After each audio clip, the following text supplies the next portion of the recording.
armed conflict, but the realization of a community where differences are respected and people coexist. As long as respect and aspiration for diversity is inside us, we can always unite and embrace one another. K-culture is connecting people all over the world beyond borders, language, and cultural differences. The success and spread of K-culture proves that universal empathy is possible, transcending differences in all backgrounds. Gathering the energy of solidarity, coexistence, and consideration, the Republic of Korea, having ushered in a new diplomatic republic, is ready to move toward a sustainable future and a new page in human history.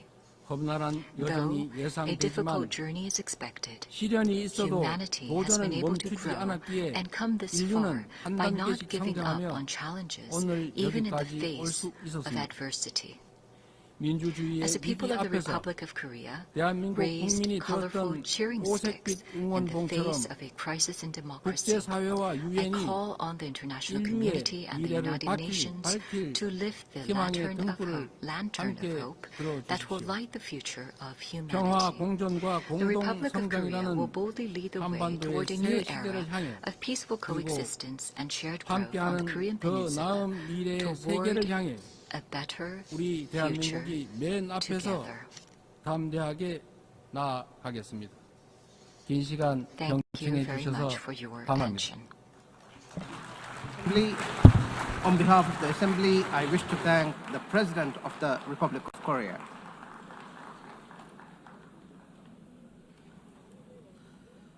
The Assembly will hear an address by His Highness Sheikh Tamim bin Hamad Al Thani, Amir of the State of Qatar.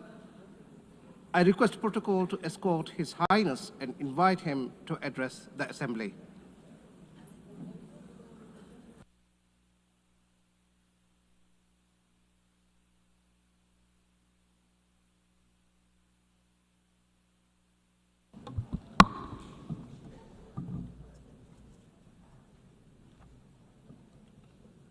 بسم الله الرحمن الرحيم. سعادة رئيس الجمعية العامة، سعادة الأمين العام، الحضور الكرام، السلام عليكم ورحمة الله وبركاته.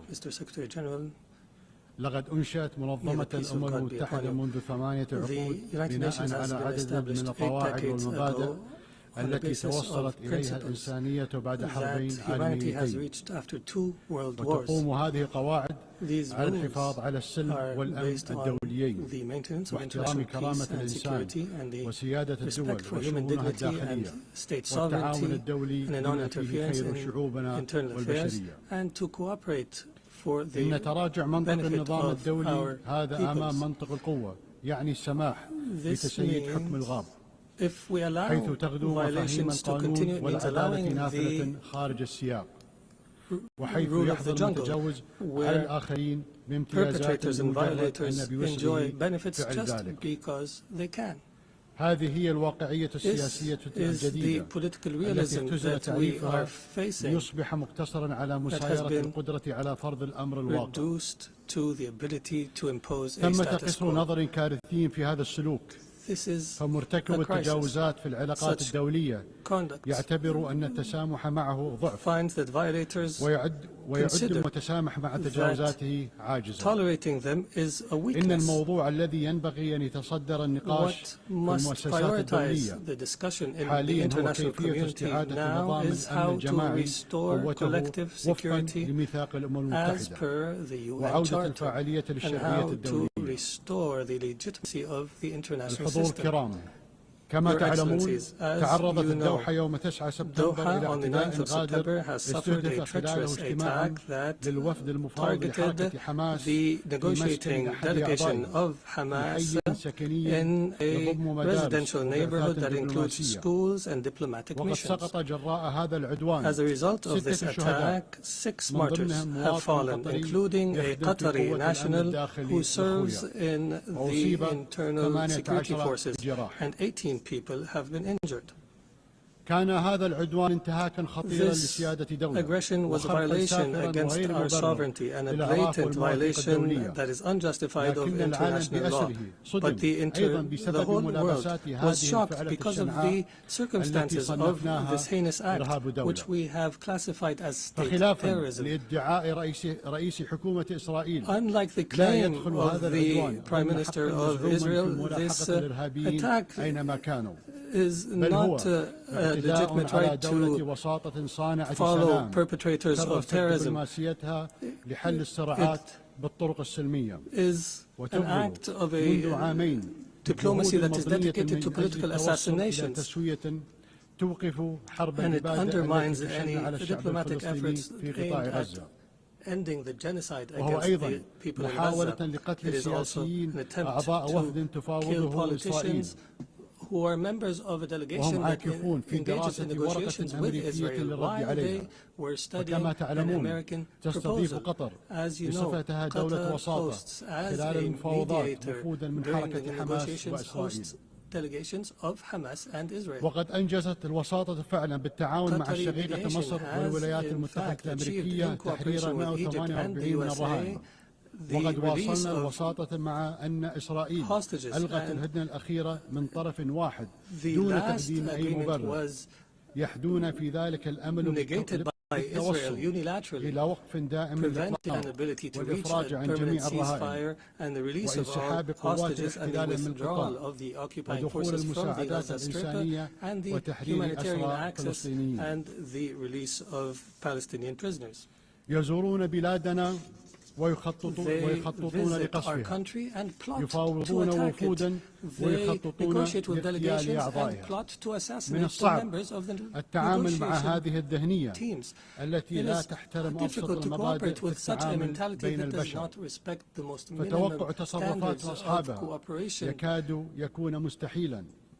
أليس هذا هو تعريف الحكومة المارغة؟ لا يسعى طرف لاغتيال الوفد الذي يفاوضه إلا إذا كان هدفه إفشال المفاوضات. وما المفاوضات عنده إلا مواصلة للحرب بطرق أخرى ووسيلة لتضليل الرأي العام الإسرائيلي. إذا كان ثمن تحرير الرهائن الإسرائيليين هو وقف الحرب فإن حكومة إسرائيل تتخلى عن تحريرهم. فهدفها الحقيقي هو تدمير غزة بحيث يستحيل فيها السكن والعمل والتعليم والعلاج أي تنعدم مقومات الحياة الإنسانية. وذلك تمهيدا لتهجير سكانها. لهذا السبب يريد رئيسها مواصلة الحرب. إنه يؤمن بما يسمى أرض إسرائيل الكاملة وهو يعتبر أن الحرب فرصة لتوسيع المستوطنات وتغيير الوضع القائم في الحرم القدسي الشريف كما يخطط لعمليات ضم في الضفة الغربية. لم يعد هناك شك في أن التطهير العرقي وتغيير واقع المناطق المحتلة بل وفرض وقائع جديدة على الإقليم هو هدف هذه الحرب. وقد بين هذا الاعتداء الغادر على سيادة دولة خليجية على بعد آلاف الأميال أن رئيس الحكومة الإسرائيلية التي يتباهى بأنه غير وجه الشرق الأوسط في العامين الأخيرين يقصد فعلا أن تتدخل إسرائيل حيثما شاءت ومتى شاءت. إنه يحلم أن تصبح المنطقة العربية منطقة إسرائيلية. وقد حذرت الدول العربية والإسلامية التي تنادت وعقدت مؤتمر قمة في الدوحة من عواقب هذا الوهم الخطير. ليست إسرائيل دولة ديمقراطية في محيط معاد كما يدعي قادتها بل هي في الحقيقة معادية لمحيطها وضالعة في بناء نظام فصل عنصري وفي حرب إبادة. ويفتخر رئيس حكومتها أمام شعبه أنه منع قيام دولة الفلسطينية ويعده أن الدولة الفلسطينية لن تقوم مستقبلا وإنه يتباهى بمنع تحقيق السلام مع الفلسطينيين وبأنه سوف يمنع تحقيقه في المستقبل. إسرائيل محاطة بدول إما وقعت اتفاق سلام أو ملتزمة بمبادرة السلام العربية، ولكنها لا تكتفي بالتسويات والهدن حتى تلك القائمة على موازين قوى مختلة، بل تريد أن تفرض إرادتها على محيطها العربي، وكل من يعترض على ذلك هو في دعايتها إما إرهابي أو معادل للسامية. وهذا ما أصبح الرأي العام حتى في الدول الحليفة لإسرائيل يدركه ويرفضه. وها نحن نشهد نشوء حركة التضامن العالمية تشبه الحركة العالمية ضد نظام الفصل العنصري في القرن الماضي. ولا يفوتني في هذه المناسبة أن أعرب عن تقديري للتضامن العالمي مع قطر، بما في ذلك بيان مجلس الأمن الذي أدان الحضور الكرام، لقد اختارت دولة قطر أن تظل كعهدها وفية لنهجها في صف القيم والمبادئ التي يفترض أن المجتمع الدولي يقوم عليها، والإيمان بإمكانية التوفيق بينها وبين المصالح حين تكون السياسة عقلانية وواقعية، وعدم الخشية في رفع صوت الحق حين يخيم الصمت، والتمسك بالدبلوماسية حيث يستسهل الخصوم استخدام السلاح. لقد انخرطنا في وساطة شاقة لوقف الحرب وضمان تدفق المساعدات الإنسانية وإطلاق سراح الأسرى والمحتجزين، وواجهنا حملات تقليل ضد الجهود التي نبذلها، لكن تلك الحملات لن تغنينا عن مواصلة جهودنا بالشراكة مع جمهورية مصر العربية الشقيقة والولايات المتحدة الأمريكية. إن قناعتنا راسخة بأنه لا يمكن تحقيق السلام في منطقتنا دون اتخاذ المجتمع الدولي ولا سيما مجلس الأمن موقفا حازما بالانتقال من انقياده لإيقاع الاحتلال في فرض الوقائع في حروبه المتتالية إلى حل القضية الفلسطينية على أساس احتلال الأراضي الفلسطينية والسماح للشعب الفلسطيني بممارسة حقه في تغيير مصيره وإقامة دولته enjoy their right to self-determination and establish their state with East Jerusalem as its capital on the borders of 1967 as per UN resolutions and the two-state solution. That has been the consensus of the international community. We appreciate the role of states that have recognized the state of Palestine. There is no doubt that such recognition is morally important because it sends a message that violence and more violence will not succeed in liquidating a just cause such as the cause of Palestine, and we urge more states to recognize the state of Palestine.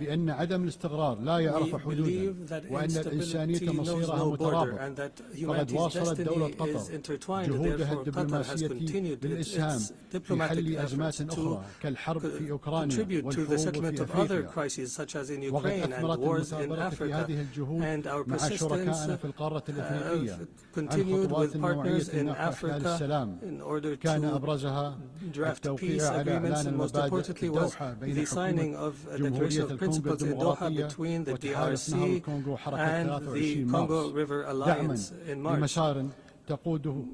Our efforts support the leadership of the U.S. to achieve a peace agreement in the east of the country, and Qatar will continue to engage as an international partner in order to achieve the peaceful settlement of conflicts and to seize opportunities to establish global peace. Your Excellencies, some states in our region still suffer the lack of security and stability. However, there is hope through some positive developments. In our dear Syria, since the end of last year, is going through a new phase that we hope will be a path towards achieving the aspirations of the Syrian people towards stability, development, and the rule of law. After the end of a dark phase of the country's history, Egypt has stood by the Syrian people throughout the previous years. I recalled and urged to support Syria from this podium. Even when it seemed to fall off the international agenda, the international community is called upon to assist Syria now in order to succeed through the transition phase after decades of suffering. Our experience in other Arab countries has taught us that building state institutions and establishing relations between a state and others is based on equality, and internal stability on the basis of respect for diversity are paramount issues at this stage.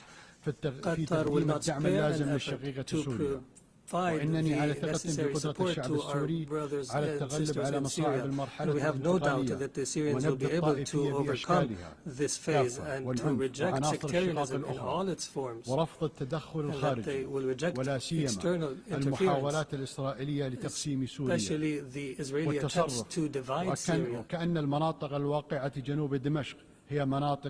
And the conduct of Israel that is as though all areas south of Damascus are areas of Israeli influence. The Middle East has also witnessed positive developments through the election of President Ahmed Joseph Aoun in Lebanon and the appointment of Mr. al-Salam as a prime minister, which is a step towards stability in the country. Qatar will continue to support the Lebanon government and people and institutions, and will continue to support the Lebanese army.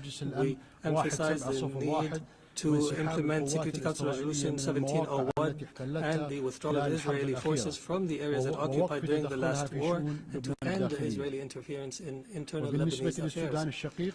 For Sudan, the people in Sudan continue to suffer an unprecedented humanitarian crisis because of the continued violence. We call once again on all parties to prioritize the national interest and to engage in a comprehensive dialogue that leads to a permanent peace and that preserves the unity of Sudan and its territorial integrity and independence, and that achieves development and stability. We declare our support for all international efforts that aim to achieve this goal. Distinguished Excellencies, Doha has always been a global capital that hosts major events in all spheres, and an area where leaders convene and decision makers from around the world to engage in negotiations and the formulation of solutions. Doha will host the Second World Summit for Social Development from the 4th to 6th November this year, and we look forward to welcoming you all during this conference. ولا شك أن ثقة المجتمع الدولي بنا إنما تقوم على سجل من النجاحات التنظيمية التي حققتها دولة قطر على مر السنوات، وبناء على هذا الإرث الراسخ قدمت ملف ترشحها لاستضافة دورة الألعاب الأولمبية 2036 إيمانا منا بأن الرياضة ليست مجرد منافسة بل جسر يربط بين الشعوب ومنصة لترسيخ قيم السلام والتفاهم. ولقد أثبت تنظيمنا لبطولة كأس العالم لكرة القدم 2022 أننا قادرون على جعل الأحداث الرياضية الكبرى ساحة للتواصل والتقارب بين الثقافات المختلفة. وختاما إن دولة قطر وهي تعي جسامة التحديات التي يواجهها المجتمع الدولي تؤكد أنها ستظل وفية لالتزاماتها في مناصرة الحق وبناء جسور السلام وتعزيز العدالة في العلاقات الدولية. أشكركم والسلام عليكم ورحمة الله وبركاته.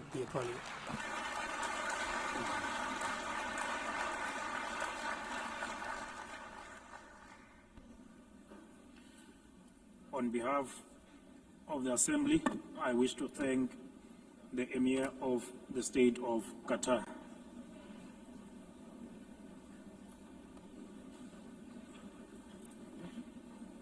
The Assembly will now hear an address by Her Excellency Jennifer Gillings-Simons, the President of the Republic of Suriname. I request the protocol to escort Her Excellency and invite her to address the Assembly.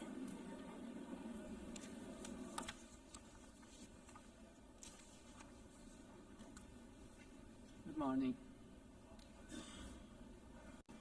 Madam President, we are here to commemorate in this special moment in history as we celebrate the United Nations 80th anniversary. And this 80th anniversary of the General Assembly coincides with the 50th anniversary of the independence of the Republic of Suriname and our membership of this organization.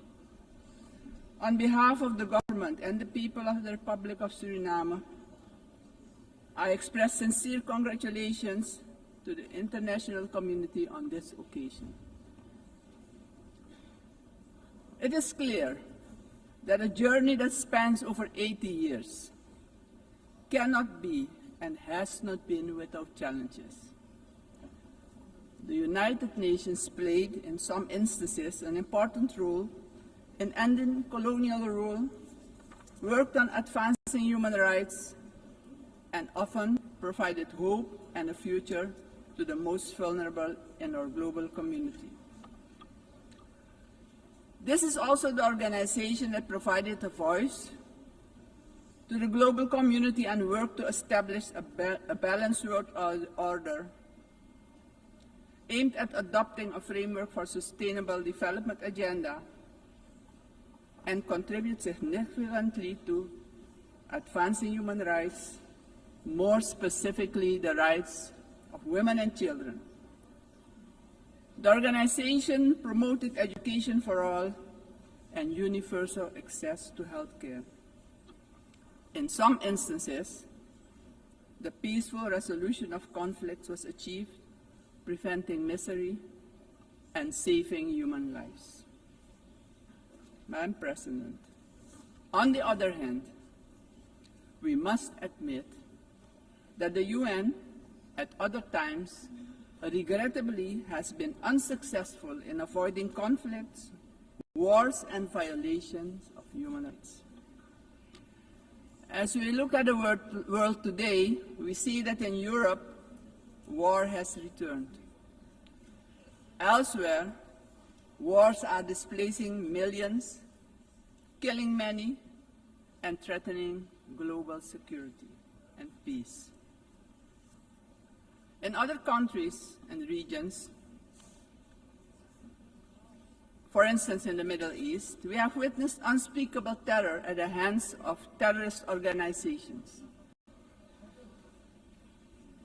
The UN was not able to prevent that. At this moment, there are increased occurrences of grave violations of human rights and more specifically, the rights of children. For example, in Gaza, it is unbearable to even think about their suffering. Also, within our own region, which is the Caribbean, we have not been spared of rising tensions.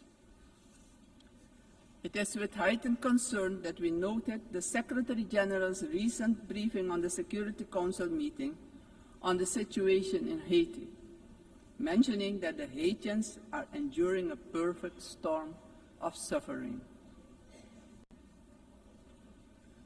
Haiti is still paying a hefty price for being the first to throw away the shackles of slavery in the region of the Caribbean. Our hearts go out to the people of Haiti. Suriname strongly reiterates its position that conflict should primarily be resolved through dialogue. And we remind the international community that Latin America and the Caribbean are proclaimed a zone of peace. We do not want military aggression in our region.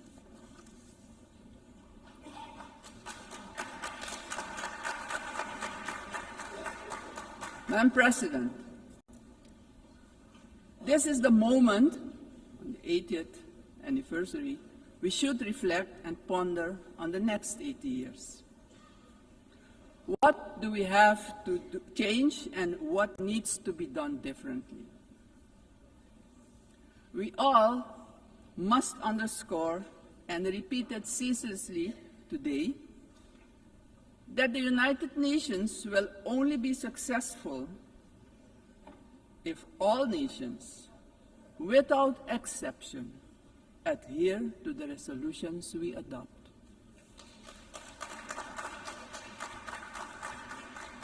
We can only keep the peace if we stop allowing that the votes of all the countries in the world can be nullified by one veto. Today, partially because of the work done by our organization, some poor countries have developed substantially, economically and otherwise. They have become powers who can't be ignored any longer. We have to remind ourselves that the world in which the United Nations was established 80 years ago does no longer exist.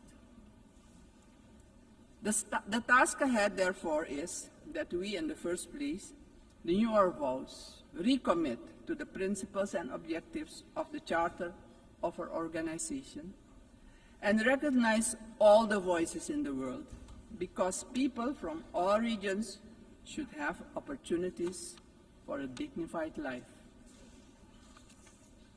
Furthermore, the UN should adjust to the world we currently live in. This means, for example, the Security Council should expand to include all nations who exert major influence in the world. Exclusion of these players will only increase the risk of conflict and obstruct the beneficial cooperation necessary for humanity to develop and prosper. It is of great importance that all economically and otherwise strong nations and countries maintain a healthy competition that promotes the scientific advancement we need for sustainable development. On the other hand, these countries need to work together to guarantee global peace, so crucial for the existence and growth of the developing states and for their own countries. In this context, Suriname endorses the inclusion of, amongst others, Brazil, India, and the representation of the African continent for equal membership of the Council. Equally, we support the CARI composition for a non-permanent rotating seat for the small island developing states and low-lying coastal countries. I would also like to remind the member states that my country, Suriname, has presented its candidacy as a non-permanent member of the Council for the period 2043 to 2044. Madam President, the United Nations must be a genuine unity of nations.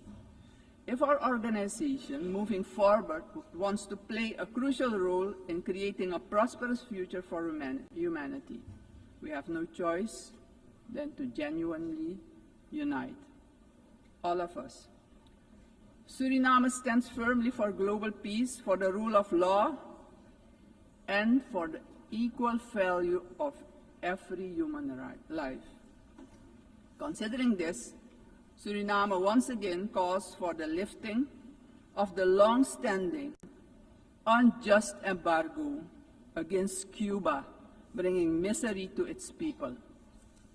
Madam President, Suriname is a country with people of indigenous, Maroon, Javanese, Hindustani, Creole, African, Chinese, and European descent. We all live together in a mosaic of cultures and faiths. The persons from Surinamese origin living abroad are part of this mosaic of our population and can contribute to the socio-economic development of the nation. We consider this diversity a great asset. Actually, Suriname does not have diversity. Suriname is diversity, and we keep working together to protect and grow our national unity for our own well-being and as an example of harmony in this often divided world. My country also carries immense natural wealth. and it is our vision to create an economy that is resilient, sustainable, and inclusive. Together we strive to build this more diverse economy by developing, among others, our tourism and agricultural sectors, strengthen our educational system, and work towards universal access to basic health care. Suriname has a vast tourism potential with its green and lustrous hinterland, many waterfalls, rapids, and great rivers for relaxation, as well as for unforgettable adventures, if you're inclined to that. Rich biodiversity, cultural treasures, and the UNESCO-acknowledged historical city of Paramaribo. Through cooperation in the agriculture sector with our neighbors, we aim at improving food security within Suriname and the Caribbean community. My government views energy security as a strategic priority for national development, regional stability, and economic resilience. With an investment of more than $10 billion for the development of our offshore oil and gas, the country is getting a new beginning, a new start that will contribute significantly to our economic growth. However, we know oil and gas revenues should not be the sole fundament of our economic development. Hence, we need investments in relevant sectors in our country. We are steadily advancing our energy transition. While we already source about 50% of our energy needs through hydropower, we are moving toward natural gas and other forms of renewable energy as part of our long-term vision, because we know climate change is a fact. Madam President, I firmly believe that education is the foundation upon which every prosperous society is built. We are committed to invest in our education system, our teachers, our children and youth. The future of any country depends on the talent and skills of its people. My country reaffirms strongly its commitment to upholding the rights of indigenous and tribal communities, ensuring that their livelihoods, tradition, knowledge systems are respected and preserved, and the acknowledgement of their collective land rights. Strengthening our institutions is high on our agenda. Suriname has worked tirelessly on the prevention of diseases, and despite challenges, we have achieved results that we as a country can be proud of. As of June 30, 2025, Suriname has officially been declared malaria-free by the World Health Organization after 30 years of continuous fight against this disease, the first in the Amazon region to receive such a recognition. We are aware of the responsibility to remain vigilant as government as well as a community to ensure that these gains are sustained. Suriname's example showcases that we too can surely make a valuable contribution in combating infectious diseases. Madam President, the Caribbean community is expanding its outreach. And in this light, Suriname also welcomes the recently concluded Second Africa CARICOM Summit held in the Republic of Ethiopia. This, Madam President, honors the historic, cultural, and human bonds between the regions of the Caribbean and Africa. Suriname also acknowledges the CARICOM 10-point plan for reparatory justice, which has our full and strong endorsement. Slavery was a crime, is a crime against humanity, and we're talking about reparations, yes. We will furthermore continue to contribute with CARICOM, aiming at enhancing the organization's geopolitical influence. Despite our commitment as a country to the Paris Agreement 10 years ago, we see that the climate crisis is worsening. It's worse than we feared.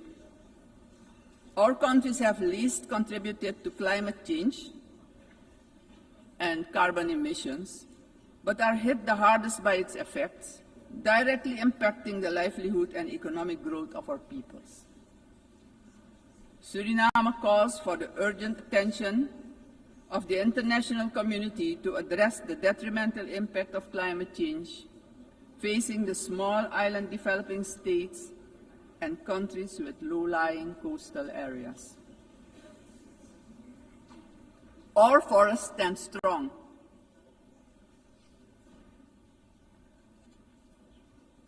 More than 90% of our land is covered by rainforest. And this makes us the most forested country in the world. Your eyes have never seen so much green. Suriname is one of the 3 carbon-negative countries on Earth. Since 1992, our forest has absorbed nearly 290 million tons of carbon, and each year we capture more than we emit, and we want to keep it that way. The protection and conservation of our forest has been a priority. It doesn't stand by default, but by design. We have been logging sustainably for decades, and did so with a sustainable tropical rainforest management system developed in Suriname, an ecological approach to forestry. Also, the indigenous and tribal communities protect the forest by their continued stewardship. We are proud of the way we did it,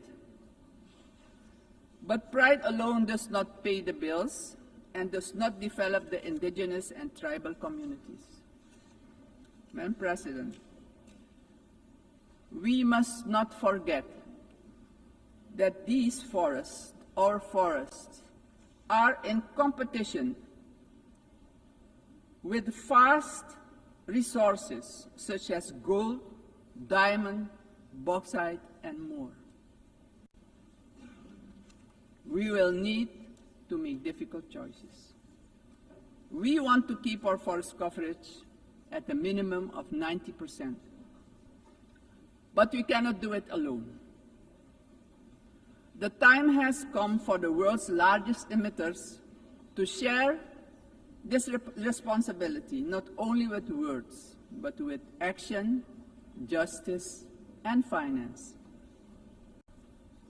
Suriname strongly calls for global action, predictable climate finance for high forested, low deforestation countries, fair recognition of real carbon removals, and direct support for the communities who live in and protect these forests.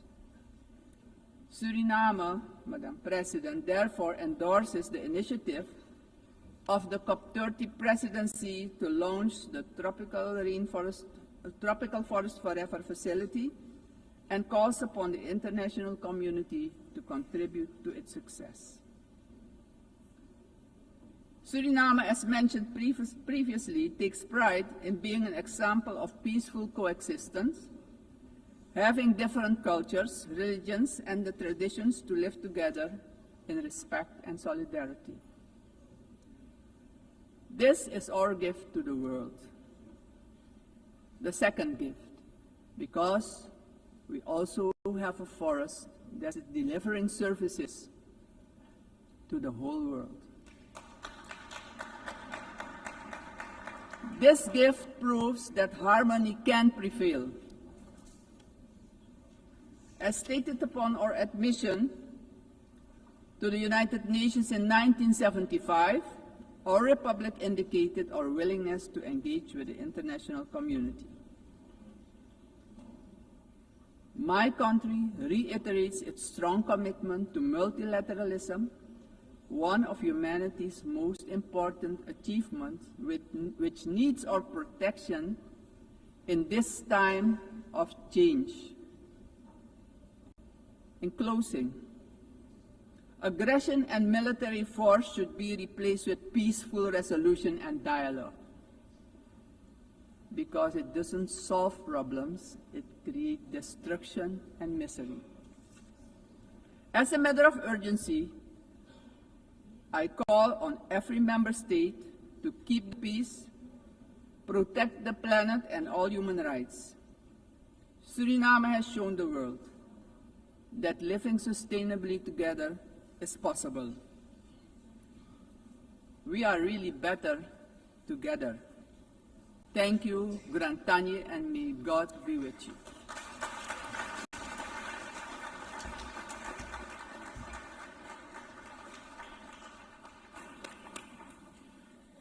On behalf of the Assembly, I wish to thank the President of the Republic of Suriname.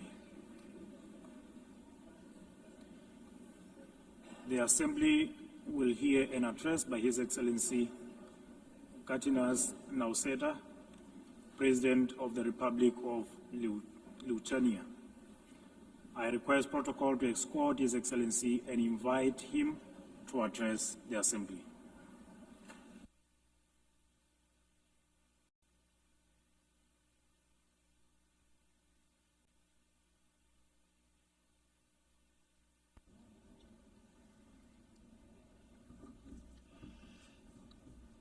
Dear Mr. Chairman, Excellencies, ladies and gentlemen. 80 years ago, humanity, emerging from the Second World War, embarked on a long road towards peace. Building on the solid foundation of the rules-based international order, our forefathers created the United Nations and its institutional system. This system was never perfect. Many nations, Lithuania included, had to struggle for decades, seeking freedom, independence, and sovereignty. Many people suffered war, famine, and premature death. And yet, it was the best international order that we have ever. The United Nations system embodied the great hope that nourishes the human soul and guides our actions for the universal good. Together we succeeded in condemning war and conquest, at least in theory, if not always in practice. To this day, even the worst aggressors feel ashamed to openly conquer, destroy, and enslave. Instead, they talk about special military operations and the need to protect those who frankly do not want to be protected. This shame is a significant achievement of our time. To the extent that current international norms limit the behavior of offenders, they help countless people to survive, escape torture, or even prosper. Thus, it is an ever-growing concern to witness these same norms being subjected to increasingly open and brutal attacks. Our international order is being slowly eroded by the irresponsible actions of those who should know better. The world is turning into a much more dangerous place. We have seen this before. We cannot ignore the striking parallels between the present day and the events of 1938, a time when the world chose appeasement over international law and diplomacy over deterrence, culminating in the infamous Munich Pact. That was a short-sighted attempt to satisfy a dangerous revisionist aggressor by giving away the territory of a sovereign nation. It proved to be a complete failure. The Munich Pact not only emboldened the Nazi regime, but also opened the door for Soviet expansion. Soon after, the secret protocols of the Molotov-Ribbentrop Pact carved Europe into spheres of influence and sealed the fate of many independent states. As Europe descended into another great war, Lithuania and the other Baltic states were illegally occupied, annexed, and brutalized. After regaining the independence 35 years ago, Lithuania feels a duty to guard the bitter memory of past mistakes. Never again will we place our hopes in appeasement. Never again will we stand aside. Never again shall Pandora's box be opened. In 1938, it was Czechoslovakia that was abandoned. Today we cannot abandon Ukraine alone. The war in Ukraine is well into its 4th year. The international community has not done enough to stop aggressor. This is a quest that goes far beyond the usual lines that keep different nations apart. What matters is not the distinction between large and small, or between global north and global south nations, but the basic principles of the UN Charter, which guarantee peace and security across the globe. If one UN member is attacked with impunity year after year by a permanent member of the Security Council, what does that mean for the rest of us? When power replaces law and fear silences the truth, the foundations of the global order begin to crack. And then nobody can feel safe anymore. Ladies and gentlemen, the effects of Russia's war against Ukraine are being felt across the world.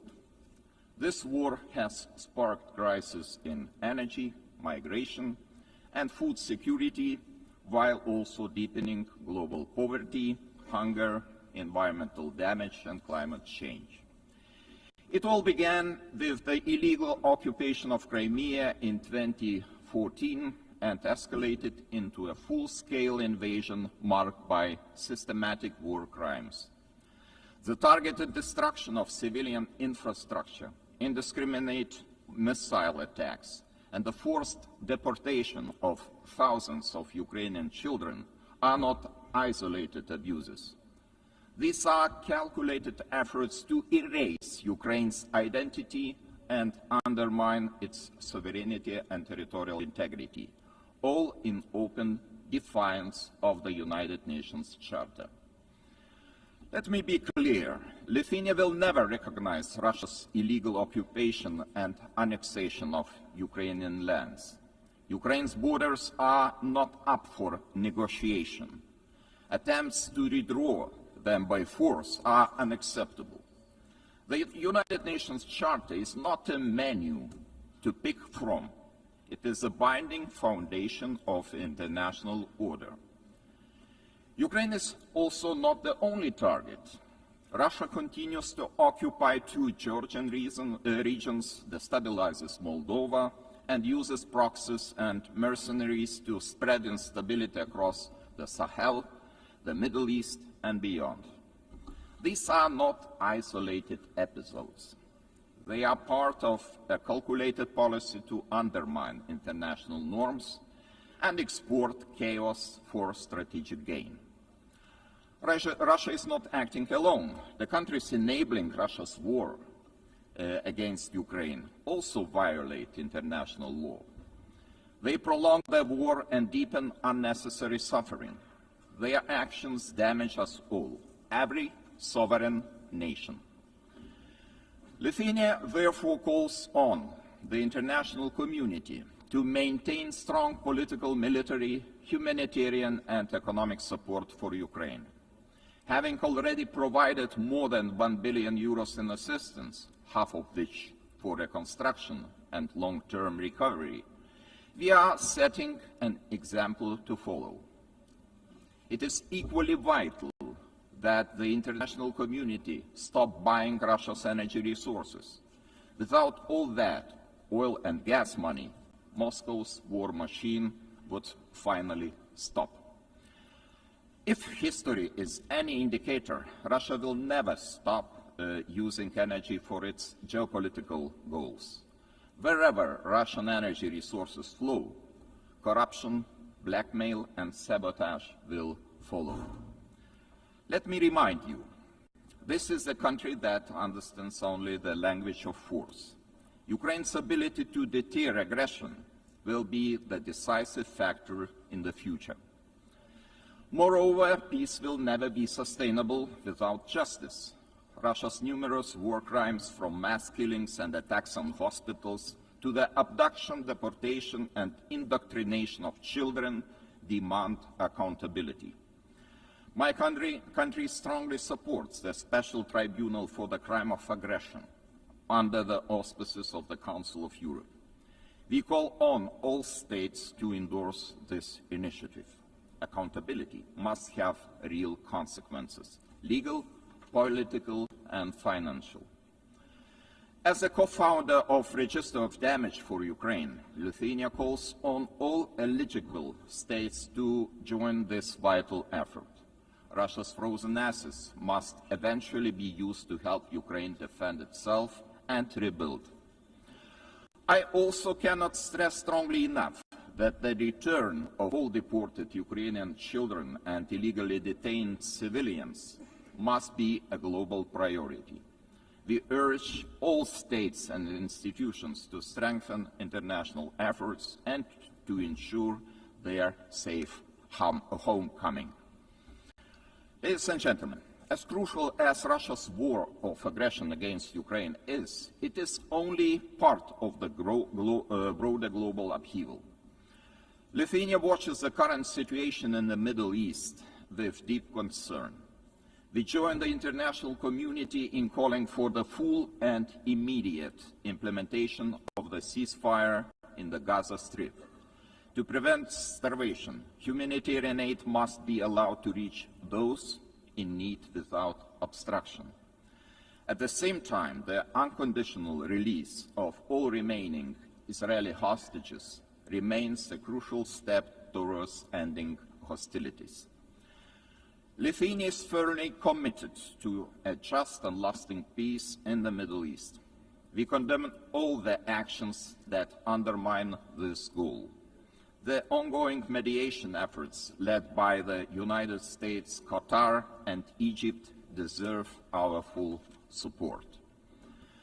There is no alternative but to revitalize a credible political process towards a two-state solution, ensuring that the State of Israel and an independent, democratic, contiguous, sovereign and viable State of Palestine can live side by side in peace, security and mutual recognition, with Jerusalem as a future capital of both states.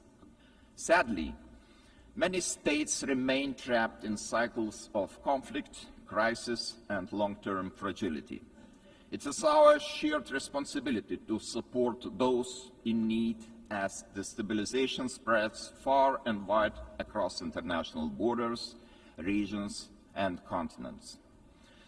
Our attention must also focus on the growing challenge of disinformation, which is increasingly being used to undermine democratic institutions and destabilize entire nations and societies. Lithuania calls on all members of the international community to defend truth as the supreme value and to fight attempts to rewrite history. Historical memory must be preserved. Ladies and gentlemen, as we face high global uncertainty, one choice remains entirely clear. Either we will repeat the mistakes of history, or we will find the resolve to defend the core principles of the United Nations. Today, Lithuania chooses to act. We call on the international community to respond to today's challenges with unity and determination. We call on the United Nations to return to its founding purpose, to prevent the scourge of war, to protect human dignity, and to uphold the rights of nations large and small. Together, we must ensure that no permanent seat on the Security Council grants any state permanent impunity. We must support those who defend the very principles of the UN Charter. In this spirit, I welcome the Secretary General's UN80 reform agenda, a timely blueprint for adapting this institution to the realities of today's world. His call for a more inclusive, effective, and accountable United Nations deserves our broad support. Lithuania stands firmly behind these efforts to reimagine multilateralism. We call on all states to strengthen our collective ability to act across all three pillars: peace and security, human rights, and development. Our message must be simple and straightforward. Aggression cannot win, and the principles of the UN Charter must prevail. Let us rise to the demands of this moment. Thank you very much.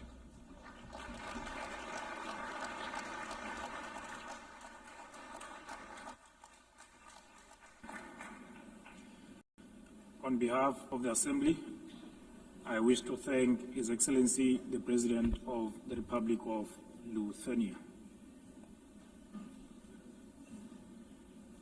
The Assembly will hear an address by His Excellency Marcelo Rebelo da Sousa, the President of the Portuguese Republic. I request protocol to escort His Excellency and invite him to address the Assembly.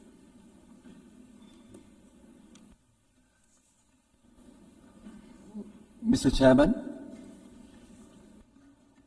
Excellencies, symbolic moment this one for United Nations, the celebration of 80 years, and for us, Portuguese, 70 years of membership. It's a time of judgment, of compromise, of renewal, multilateral ambition. Portugal is today what always aspired to be, a noble country to the world, listening, dialoguing, building bridges, deeply multilateralist and guided by the Charter of United Nations. A world with more cooperation and respect for international law is safer, more predictable, stable, peaceful, prosperous, plural, representative, and able to respond collectively to global challenges. 70 years ago, we were living still in dictatorship. And we found in this community the space to rediscover the real values and contributing to global solutions.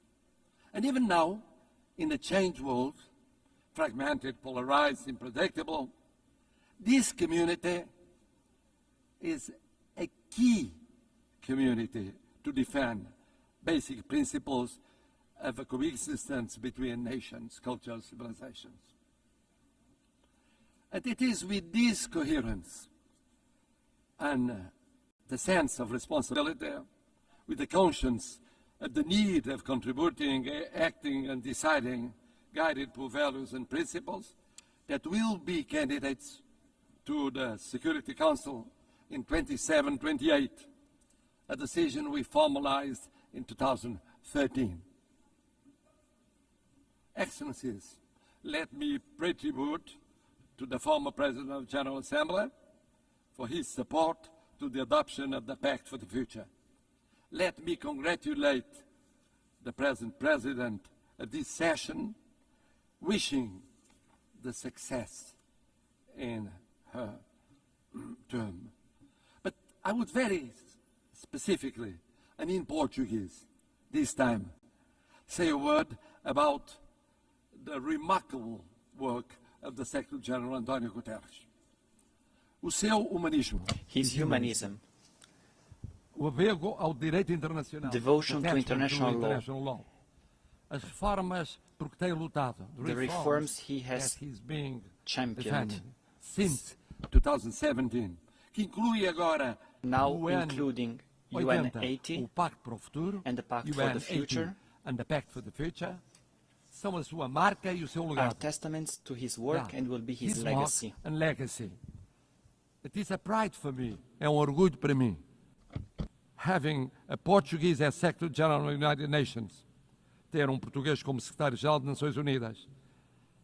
someone is projecting a Portuguese way of acting in international relations, uma forma portuguesa de estar nas relações internacionais, he will always be supported by Portugal.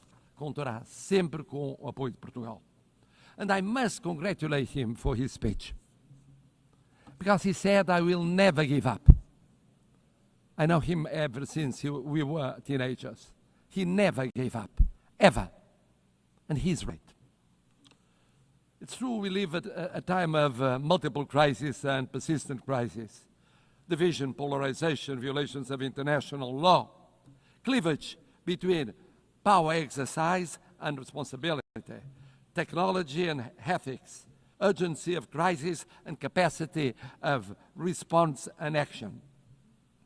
United Nations faces an existential moment.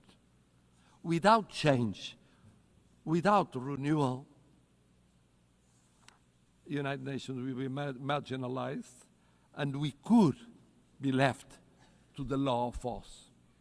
No G1, no G2, no G3, no G1 plus 1, 1 plus 2, or 2 plus 1 will be an alternative. No absence of multilateralism will avoid the need of multilateralism. The world is multipolar, will be multipolar. Just think of the situation in Ukraine or the situation in Middle East. In Ukraine, for years, and now for months, for 8 months, one is waiting the mediation of the most powerful in the world. Do we have a ceasefire? No, we don't. In the case of Middle East, we waited and waited for the intervention of the most powerful in the world. Did we have a ceasefire? Without the multipolar, multilateral intervention of so many countries, here in New York, with the recognition of the existence of the state of Palestine, some Europeans, others non-Europeans, we won't change soon. This means we need United Nations, we need multilateralism, we need dialogue between countries from every continent. And the same for international law. We need international law. We need international law for the reform of United Nations. We need international law as a foundation of peace and justice. A world governed by rules is a safer and more predictable and equitable world. We need the Charter of United Nations as a common compass. Of course, we must adjust United Nations, but we must never forget the lesson of the League of Nations. When one forgets the principles, when one abandons the principles on account of pure realpolitik, I mean the power or the powers of the moment, one forgets that no power is eternal. No personality is eternal. Empires went up and went down. We know by experience it. Colonial empires, European empires inside Europe, all kinds of empires went up and went down. We believe that in the reform of United Nations, we have 3 pillars: prevention, partnership, and protection. Preemptive action before the conflict, not just afterwards. Mediation, preventive diplomacy, intervention of the Secretary General and of the PBC, avoiding destruction and institution collapse, building peace, fighting against the deep causes of violence, promoting resilient and peaceful societies. But development, peace building without development, preventive action without development, this work. We co-presided, together with an African partner, Burundi, the preparation of the 4th Conference on Financing of Development. Ideas, dialogue, determination, results. Without sustainable development, no lasting peace is possible. Never forget to implement the 2030 Agenda and the reform of the international financial architecture. It's a priority involving the digital, the space, the artificial intelligence technologies as force for peace, not tools for domination.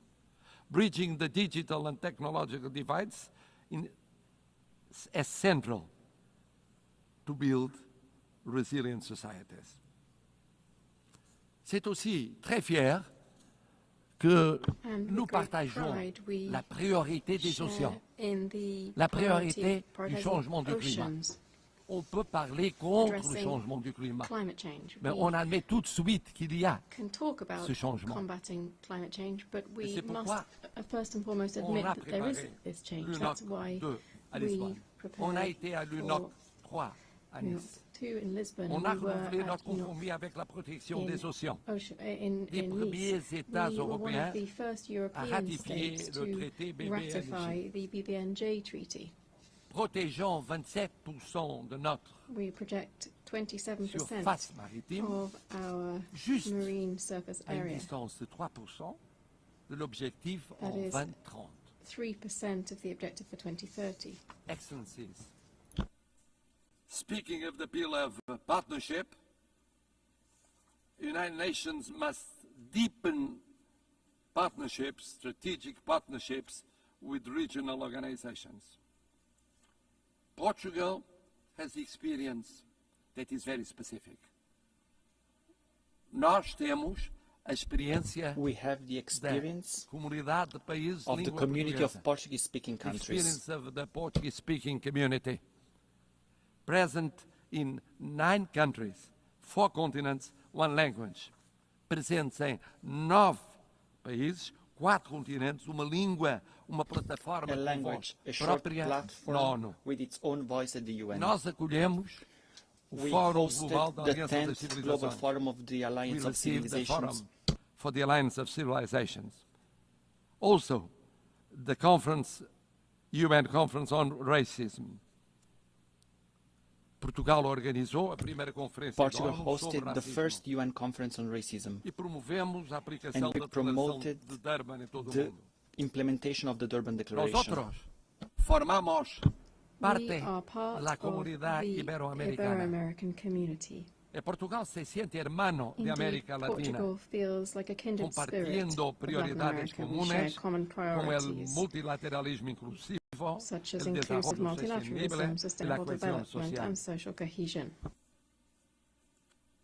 A nossa parceria, our partnership with the Global South is made of respect and solidarity. Lançamos as primeiras cimeiras We launched União Europeia e the União Africana. first EU-African Union summits. We have had the initiative of the first and second summits between European Union and the African Union. We cooperate actively with the PMA, CITES, and LLDC. At the same time, we think that protecting means also protecting the role of women, youth as agents of change, the access to education, leadership, political participation. The world needs more women and more youngest as leaders in the procedures of decision. Third pillar, protection. We participate for 65 years in peacekeeping. Thousands of armed forces and security forces participated in 25 missions in 4 continents, mostly in Africa. Peacekeeping now with 4 peace operations, a quick reaction force, punctual payment, example of intervention in every continent, defense of predictable and stable financing, including for the missions that are promoted by Security Council or accepted by Security Council, but initiative of African Union. This year, we celebrate the 25th anniversary of the additional protocol to the Convention of Rights of Children involved in armed conflicts. It's a drama. It's a drama. Children going on being victims in every war scenario. We have the legal duty, the political and the moral duty of protecting them. And then, of course, humanitarian international law. One spoke of it, about the situation in areas of conflict. Geneva Conventions are not suggestions. They involve duties. We participated in the 6th Commission preparing the Convention on Crimes Against Humanity. Human rights. Human rights. Human rights mean personal rights, political rights, freedom of expression, economic rights, social, cultural rights, universal, interdependent, and inseparable. Não podemos ficar indiferentes. We cannot remain indifferent. We cannot be indifferent concerning major crises. We just declared our decision of recognizing the state of Palestine. In the Middle East, now we think that the following step is creating conditions for a ceasefire, immediately releasing the hostages, humanitarian assistance, but also creating political, economic, and social conditions to strengthen the solution of two sovereign states, rebuilding economies and societies, giving an opportunity to peace, to the daily life of Israelis and Palestinians, so that they can live, not die. Live, not die.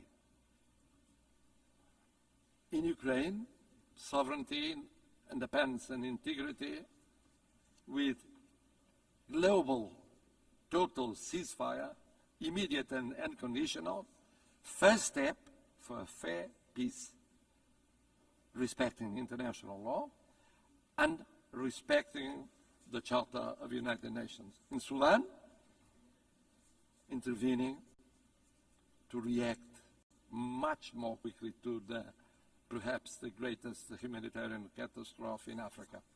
On Haiti, où les souffrances de la population in Haiti, where the suffering of the population is no longer tenable, this in light of the barbaric atrocities committed by criminal gangs and the recruitment of child soldiers, decisive UN assistance to the Multinational Security Support Mission is required before it is too late.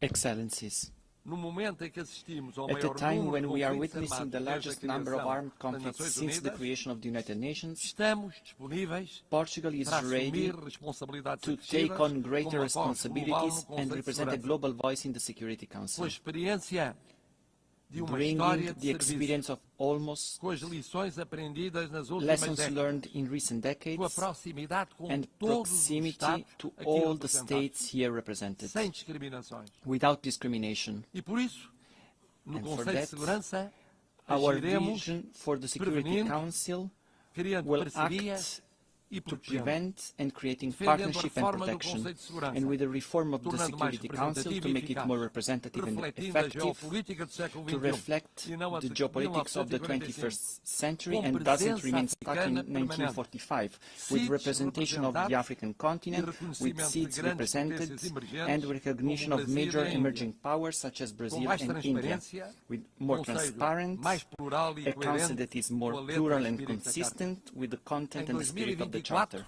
The Security Council, which in 2024 met frequently since 1989. But it met frequently with less resolutions adopted and the highest number of vetoes casted. It's unacceptable that the use of veto continues to paralyze essential decisions. It is therefore unacceptable in the face of human suffering. The Charter is clear. A party to a conflict shall not be the judge of its own case. Portugal supports the ACT Group's code of conduct, measures to restrict the use of veto, and all initiatives that strengthen transparency and accountability within the Council. A last word. Portugal is presenting itself to the Security Council without hidden agendas, but rather with an agenda aligned with the values and objectives of the UN, with humility, but with confidence, contributing to a council that is more effective, representative, and close to those who expect protection from it. We are a predictable country, a bridge builder, a reliable partner, an uncompromising defender of the UN Charter. It is in this spirit that we want to serve, that we reaffirm our commitment to the United Nations today, and that we hope will earn your trust for the future of the United Nations, but mostly for the future of the world.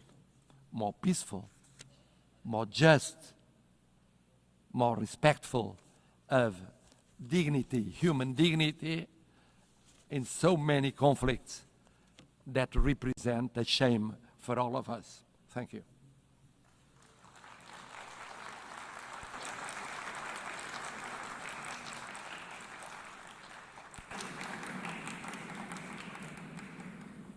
On behalf of the Assembly, I wish to thank His Excellency, the President of the Portuguese Republic.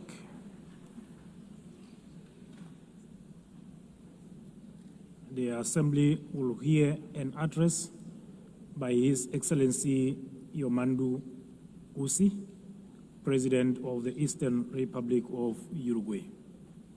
I request protocol to escort His Excellency and invite him to address the Assembly.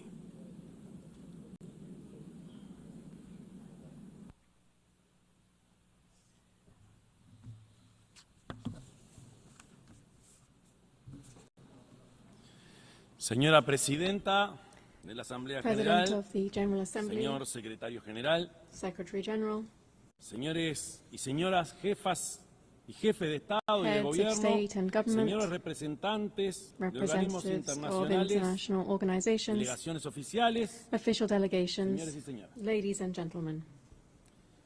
Vengo de una república situada al oriente del río Uruguay, que el mapa, la historia y la cultura ubican en una pequeña esquina del sur del sur del mundo. Un país pradera, con balcón al mar, donde la tranquilidad y hospitalidad de su gente es una de sus principales señas de identidad. Vengo de un país donde ya es práctica corriente que un presidente concurra a países vecinos, acompañado por sus antecesores o con sus antecesores de otros partidos políticos. Un país donde la alternancia de los partidos en un gobierno no se traduce en una crisis de carácter institucional. Es más, esa alternancia se constituye en un acto de pura normalidad. Vengo de un país cuyo presidente puede caminar sin custodia entre la gente, puede disfrutar de un partido de fútbol en una tribuna como un hincha más. Vengo de un país cuyos partidos políticos, casi todos ellos, con más de medio siglo de historia, siempre están dispuestos a acordar soluciones nacionales a urgencias también nacionales. Soluciones, como decimos nosotros, a la uruguaya. Con estos gestos